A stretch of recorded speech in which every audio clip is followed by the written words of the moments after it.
Hello there. Thank you for tuning in. I hope you are having a wonderful day so far. I'm checking in from Riga, Latvia. I just got here from Turkey, so definitely a big change of pace. And initial thought, I'm walking through one of the canals that's by Old Town and also by the Freedom Monument, and it's extremely beautiful. It's very green and very peaceful. It's a nice way for me to get my head together as I settle into this new place.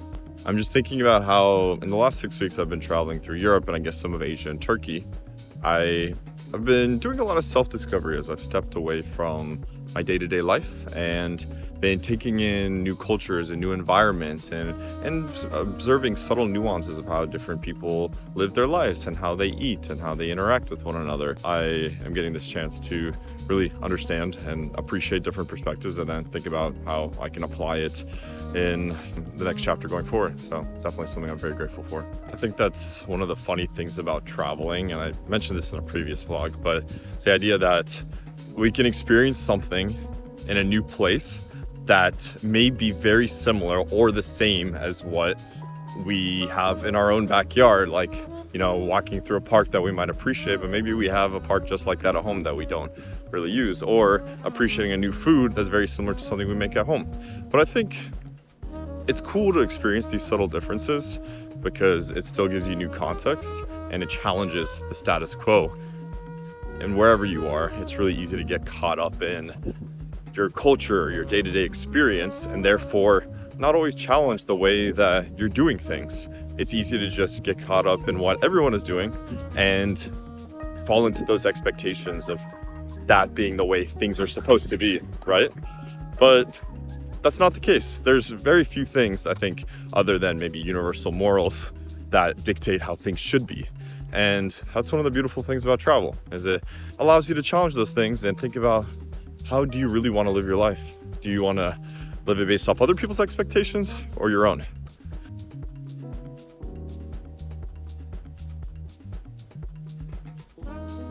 As I've been settling into my time here in Riga, I've been learning about the history, did a walking tour today, and I've been learning some interesting things about life here and some of the history, which I'll share shortly. But as I've been settling in, one of my favorite places has been a little local restaurant called Lido. And I've been there several times now, tried several different dishes. Pretty fresh, it's tasty, Latvian Baltic cuisine.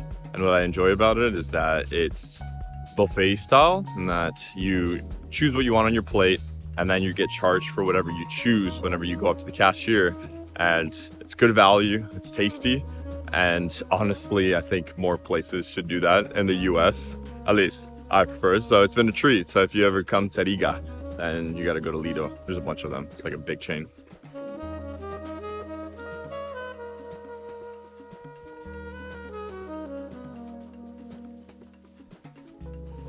Another place I've now stopped by a couple times is the Riga Central Market, which is one of the biggest markets in Europe. And they sell everything there, from produce to meat to seafood to random clothing items, accessories, supplements, medicines, etc. They also have a little food hall that serves nice Baltic food and a lot of Eastern European cuisine that I grew up with. So a lot of tasty Russian dishes that my mom used to prepare, like pelmeni and similar things. But yeah, that's been nice. Good energy there, lots of good options, relatively good value. So that's been nice to walk through, and I'm here through the rest of the week, so we'll definitely be back there.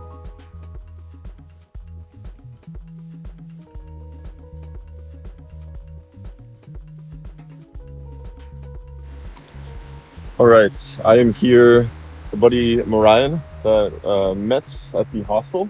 And over the last couple of days, we've been talking a lot about mindfulness. Marian just came back from a 10-day silent meditation retreat. If you're not aware, it's a very intense experience because you're meditating for like 12 hours a day. 12 hours a day. You wake up like 4 o'clock in the morning by a big gong. You're spending your day in silence with about 50 others, and then it's bedtime at 9 o'clock and 12 hours a deep meditation. throughout that. That's incredible. And it's like one of the most extreme forms of fostering meditation practice I can possibly imagine. And for those maybe watching this that haven't really meditated before, or really like fostered a mindfulness practice, coming out of this retreat experience, how would you encourage people in terms of like why it's important to build a practice? Do you want to become a little bit more present? Do you want to experience your experience a little bit more? Do you have the feeling that you're sometimes a bit lost in thoughts? Then meditation can help to become more intentional and to become aware, especially during those busy moments, to take a little step back. Okay, why am I feeling this way? And basically creating that filter by practicing it every day so that you become a little bit less reactive in your mind. Absolutely. That's really well said. I couldn't agree more. In myself personally, it's really been this pursuit of living more intentionally and being more aware so that we can live more less in the passenger seat in life and more in the driver's seat, because life is so unpredictable. There's only so much control we really have, but through mindfulness, we can tap into awareness so that we can be more intentional to curate a life existence that is more aligned with what we really want. I think that's a perfect summary. Yeah, thanks so much, man.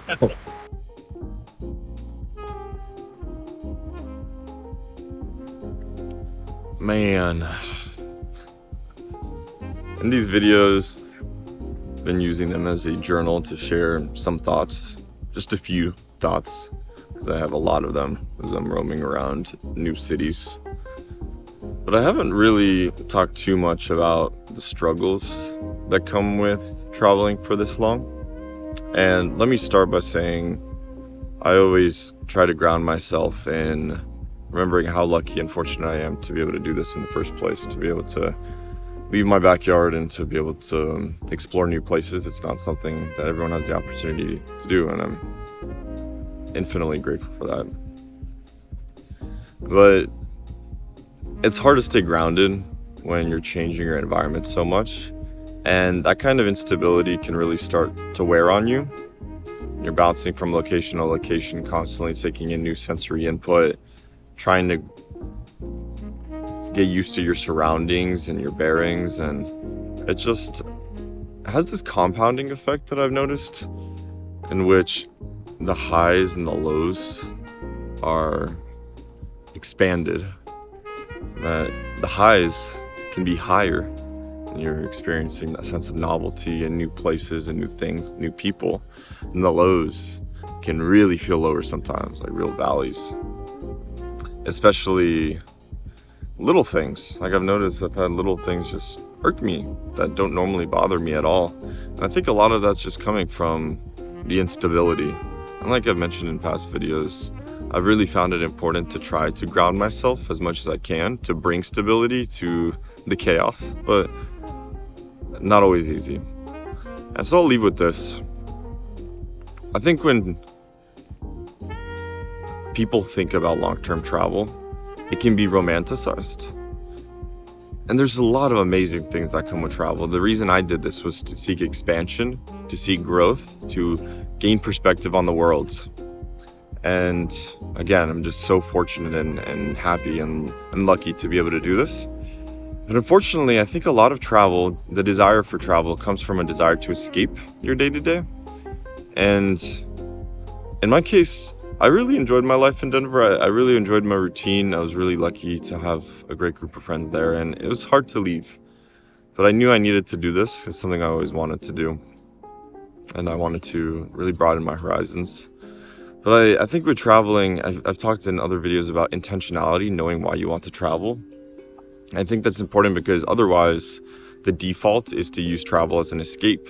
And the challenge in that is sometimes we need an escape just for a short period of time so that we can reset and then pivot, change directions. But oftentimes, unfortunately, escape, when not treated appropriately, we just return to the exact same situation we were before. And the key, obviously, is to actually focus on the actions and tasks we can take to make a difference into improving our situation, so that when we travel, we're not looking for an escape, that we're immersing ourselves in the experience and then happy to come back to our daily life.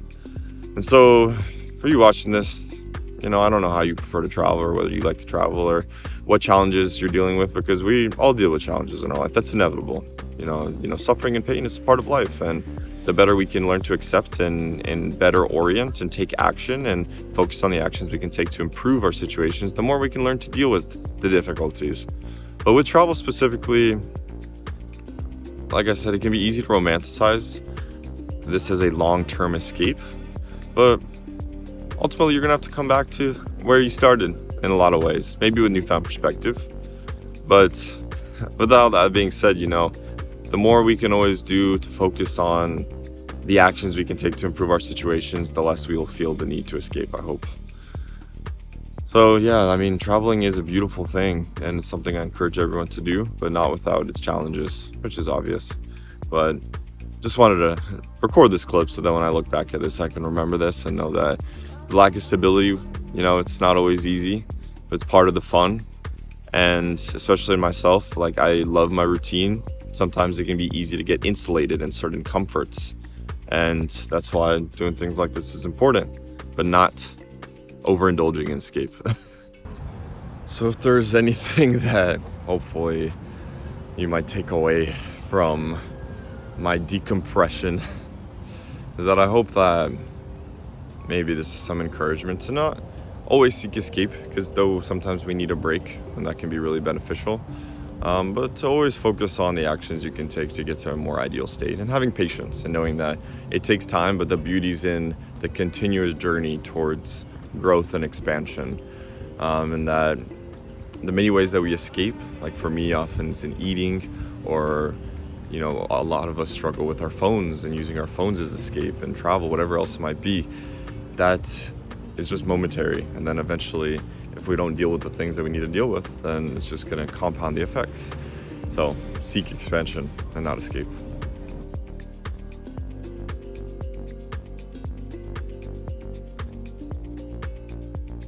For the first part of my trip in Riga, I was staying closer to Old Town and very much enjoyed it there. It's charming, enchanting, quiet feeling. And now I'm staying further east. I'm walking on Alberta Street, which is characterized by many Art Nouveau architecture style buildings. It's characterized by natural inspiration and curved lines and movement, and it's beautiful. It's definitely distinctive in how you can see the adornment around the borders, like windows and balconies, and there's just a completely different feel here. So yeah, Riga honestly has a lot of really peaceful places to explore, and a lot of coffee shops and restaurants around here as well. One of the most memorable experiences I've had thus far in Riga was actually yesterday going to the Museum of Occupation. And I may have mentioned in a previous clip, when I came to the Baltics, one of the big inspirations was gaining perspective on what life is like here, given that I frankly don't know much about the Baltics. And in this museum, they talk about the occupation of Latvia, specifically in the last 100 years, following World War I, going into the World War II era, into the Cold War. So essentially, Latvia gained independence in the early 1900s following World War II. This was short-lived because they were shortly after occupied by Soviet forces. This continued into World War II, in which they're occupied by both Nazis and Soviets at different points, often leading to Latvians fighting one another, which is pretty crazy to think about. And then after World War II, during the Cold War, Latvia continued to be occupied by the Soviet Union. And I'll just say that it was quite heavy to learn specifically, how this impacted Latvians and how hard they had to fight to maintain their identity culturally, ethnically, and even to this day.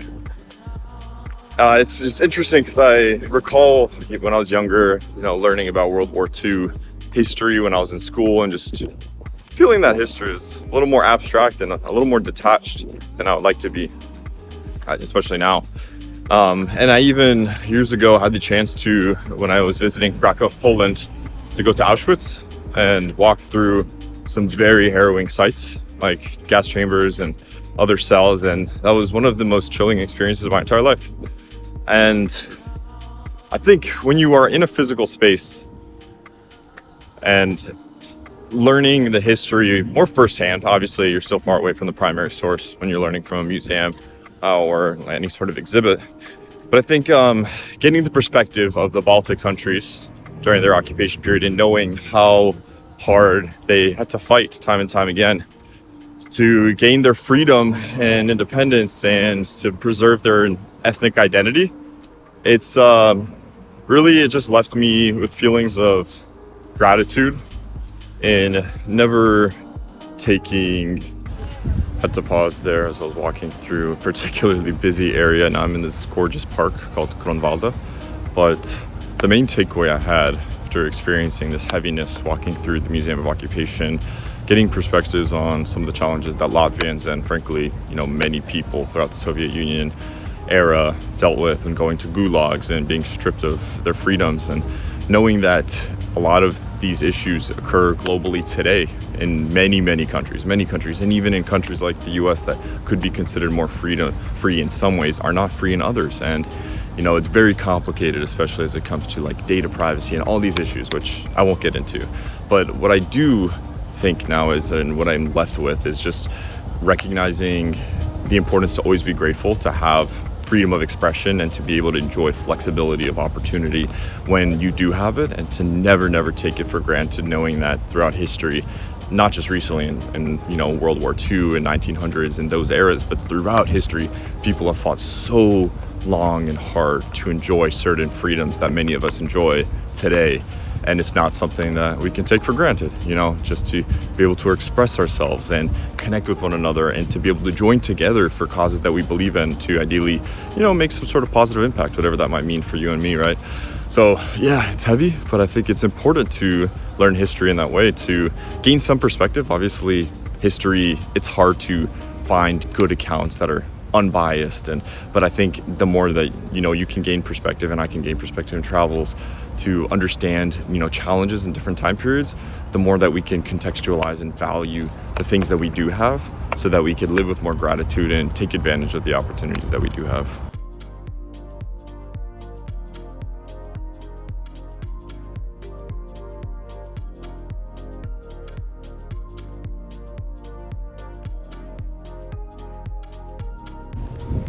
I am on the canal right by Old Town on a stand-up paddleboard, and this is quite a unique and relaxing way to explore the canals in this area.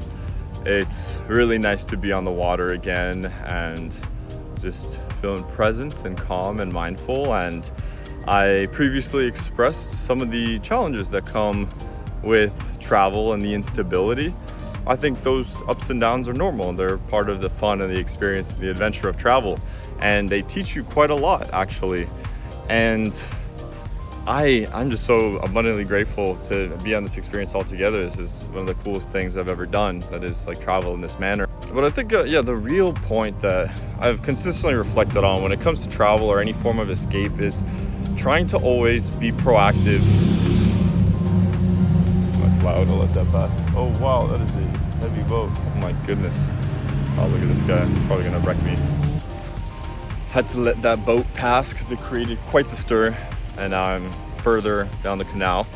And so what I was getting at, right, when I talk about avoiding overusing travel for escape, again, sometimes we need a little reset. Sometimes we need to just get some space from our life so that we can kind of take a breath, right? Which I think it's important for all of us at times.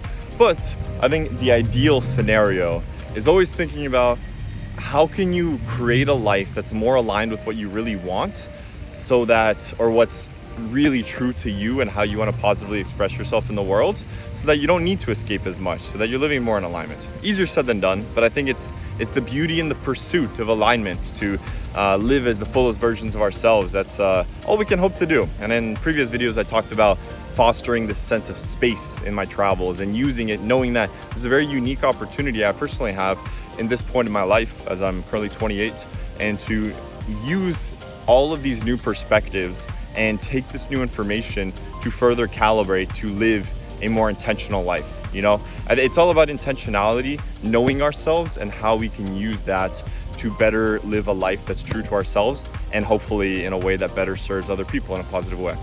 So that's all.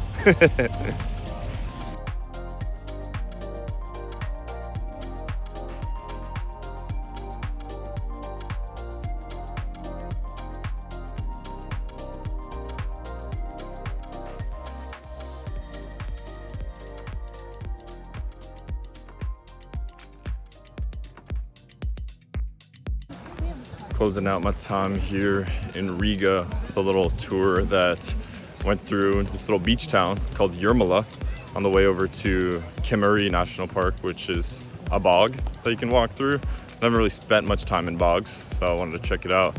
But this place, Riga, and I guess Latvia in general, kind of has it all. And it's a country covered in forest, but it's a pretty nice beach here in Jurmula.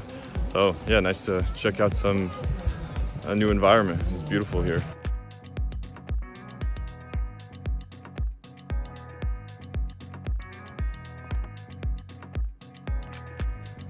All right, I just finished the bog tour, and what I will say is very unique about that experience was that the water on the bogs was very still. So in golden hour, the sunset was reflecting off of the water, and it looked like perfect mirrors. It's stunning. But now to finish off this vlog, I just walked through Old Town, and I've been here for almost a week now, and generally the Old Town has been really nice, very peaceful, relatively quiet. Today is Friday, and there's street performers everywhere. The streets are alive, people are out and about, and that was not the case earlier in the week. There's also some Riga birthday festival festivities happening. Like there was a bunch of street food vendors right before I went on the tour, and so this is a celebration that happens at the end of each summer. So yeah, there's a lot of energy here, a lot of people, and people are having a good time. So yeah, it's a good little spot. I mean, I wouldn't say it's necessarily cheap, but I think it's a cool little spot if you travel through a lot of Europe and you want to check out something new. But yeah, with that, I'm gonna close this out. I appreciate you watching as always. I hope you are doing absolutely fantastic, and hopefully see you on the next one. Peace.